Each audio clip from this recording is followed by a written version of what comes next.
दोस्तों, आप देख रहे हैं लालटेन भोजपुरी और आप लोगों का एक बार फिर से लालटेन भोजपुरी चैनल पर स्वागत है।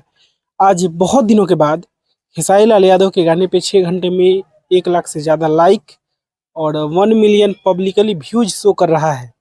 यानी कि आप लोगों ने वो कर दिखाया जो बहुत दिनों से आप लोगों ने नहीं किया था, और ऐसा ही गाना चाहिए। गाने जो भी आ रहे थे, अब तो डिफरेंस खेसारी लाल यादव को भी दिखना चाहिए अच्छे गाने में और ख़राब गाने में, क्योंकि सारा गाना उनका ही है। जो 5 लाख चल रहा है एक दिन में वो भी उनका ही है, और 5 मिलियन जो चल रहा है एक दिन में वो भी उनका ही है। लेकिन बेहतर गाना कौन है, इसका डिफरेंस खेसारी लाल यादव को इस गाने के माध्यम से पता चला होगा कि बेहतर गाने का सिलेक्शन करने में और ख़राब गाने का सिलेक्शन करने में कितना का डिफरेंस होता है।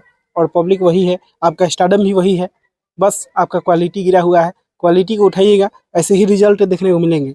आप लोग एक बार और जाकर सुनिए, डिस्क्रिप्शन में लिंक है, और पमी रिकॉर्ड्स पे एक नया रिकॉर्ड बनाइए। बाकी मैं मिलूंगा आप लोगों से नए वीडियो में, तब तक के लिए जय हिंद। और आप लोग इसके बारे में क्या कहना चाहते हैं जोर से कमेंट बॉक्स में बताइएगा। मैं मिलूंगा आप लोगों से नए वीडियो में, तब तक के लिए जय हिंद, जय भोजपुरी।